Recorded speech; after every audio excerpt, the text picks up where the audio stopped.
2. Maximizing the strength of national unity in the era of national progression. Mr. Feng Minh, Chairman of the Board of Directors of PT Group and Saigon Ratings. Here is what was shared. Entering a new era of development, Vietnam stands before a historic opportunity to realize its aspiration to become a powerful, prosperous, and happy nation. This strength is measured not only by economic scale or technological level, but also by its ability to unite the people, awaken the spirit of self-reliance and self-improvement, and unleash the intelligence of all Vietnamese people. Researchers from the Ho Chi Minh National Academy of Politics affirm that national unity is both a traditional value, an endogenous resource, and a strategic issue. In the new conditions, this resource must be transformed into national development capacity, creativity, and resilience, and at the same time, it must be ensured by mechanisms for the people to participate, contribute, supervise, and benefit. 1. National unity, the strength that enhances the nation's standing. Vietnam's international standing is built first and foremost on domestic stability, consensus, and confidence. When national interests are prioritized, the country will have a solid foundation to pursue an independent, self-reliant foreign policy and deep integration. In the article forward, complete victory will surely be ours. General Secretary To Lam emphasized that the motto Unity, Democracy, Discipline, Breakthrough, Development must become a rallying cry and a responsibility before history. This shows that unity in the new era must be linked with discipline, innovation, and capacity for action. National unity is also the foundation of the people's support, helping to protect independence, sovereignty, and maintain a peaceful environment. When national strength is connected with capital, knowledge, technology, and international cooperation networks, Vietnam can integrate deeply while still preserving its identity, character, and strategic autonomy. Therefore, domestic unity and international integration are closely related. Social consensus creates strength and prestige in foreign relations. Conversely, achievements in foreign relations expand the scope of development, attract resources, and strengthen the people's confidence in the country's future. 2. To awaken and utilize all resources within the people. At the 11th National Congress of the Vietnam Fatherland Front, General Secretary To Lam identified 5 key tasks. First of all, to thoroughly understand the viewpoint the people are the foundation, considering the people as the subject and center of innovation and development. The effectiveness of the Fatherland Front's work must be evaluated by the trust, satisfaction, level of participation of the people and concrete improvements in their lives. Every class and strata needs the conditions to play its role: workers mastering technology, farmers participating in modern agriculture, intellectuals and scientists being encouraged to innovate, entrepreneurs innovating and being socially responsible, and young people leading the digital transformation. At the same time, it is necessary to care for and promote the role of women, the elderly, veterans, artists, self-employed workers, and vulnerable social groups. Every citizen, regardless of their position, must have the opportunity to participate in and contribute to the common development cause. The strength of the 54 ethnic groups and people of all religions must be unleashed on the foundation of equal opportunities, narrowing the development gap, preserving cultural identity, and caring for the vulnerable. Social consensus must be the result of democracy, dialogue, and the harmonious resolution of interests. Promoting national unity does not mean avoiding differing opinions. A united and developing society needs mechanisms for citizens to contribute ideas, offer constructive criticism, and exercise oversight. Responsible opinions will help identify shortcomings early, improve policy quality, and better protect the legitimate rights of the people. 3. Innovate the activities of the Fatherland Front, bringing the voice of the people into development. The 11th Congress of the Vietnam Fatherland Front took place from May 11 to 13, 2026, and adopted 15 specific targets and 7 action programs for the 2026 to 2031 term. The programs focused on uniting the people, protecting legitimate rights and interests, enhancing supervision and criticism, promoting labor and creativity, promoting community self-governance, expanding people's diplomacy, reforming the apparatus and digital transformation. A key new development is the shift from meetings and slogans to concrete actions with clear objectives, clear responsibilities, and measurable results.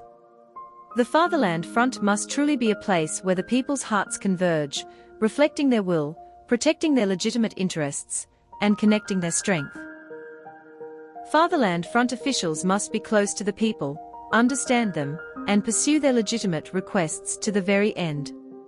General Secretary Lam also called for innovation in methods of mobilizing the people to adapt to changes in the social structure. Besides traditional residential communities, attention should be paid to workers in industrial zones, laborers in rented housing areas, professional associations, businesses, online communities, and Vietnamese people living abroad.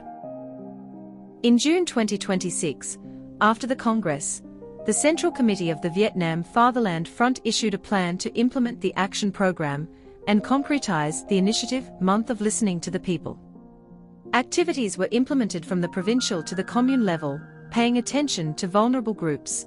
The results of resolving petitions and the level of people's satisfaction were considered as a measure of effectiveness. Along with that was the Fatherland Front's 24/7 portal, the digitization of opinions and public disclosure of processing progress for people to monitor.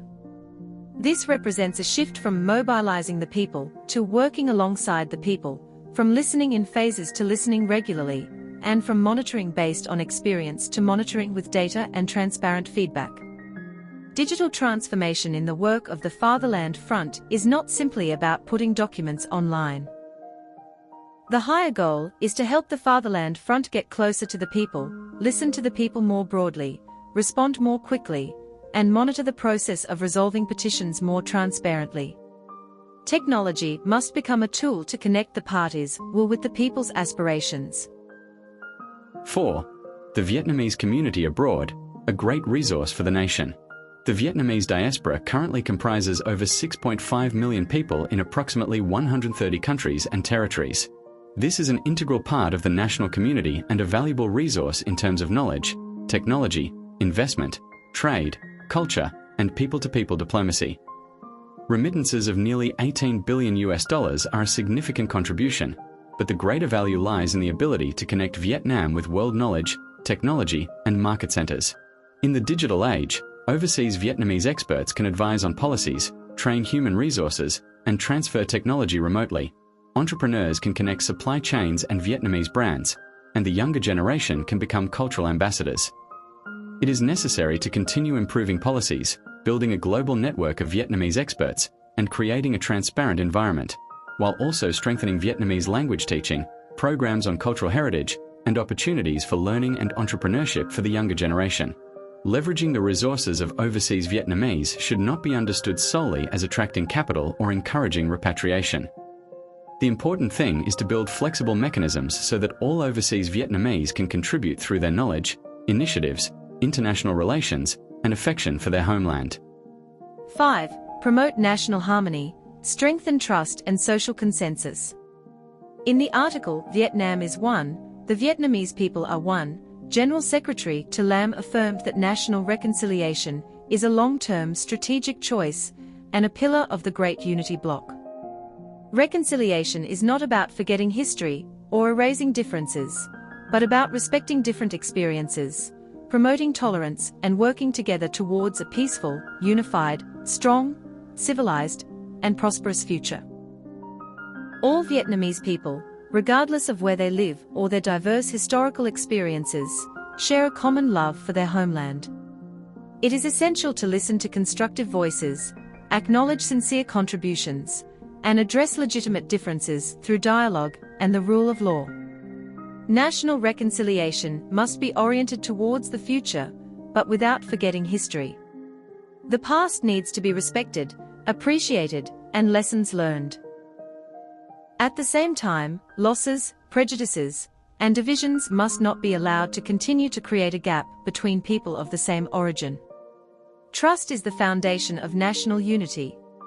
Trust is only sustainable when the public administration is honest, transparent, and close to the people, when corruption, waste, and vested interests are dealt with severely, and when the people are informed, consulted, involved, supervised, and benefit from it.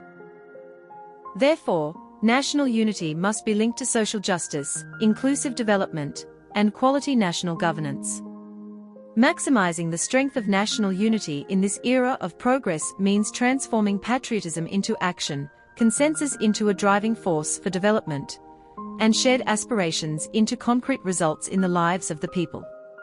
When compatriots at home and Vietnamese people abroad unite their efforts and hearts, when all resources, talents, and initiatives are valued, and when the people's right to self-determination and legitimate interests are guaranteed, Vietnam will have sufficient internal strength, courage, and wisdom to steadily advance towards the goal of becoming a powerful, prosperous, civilized, and happy nation.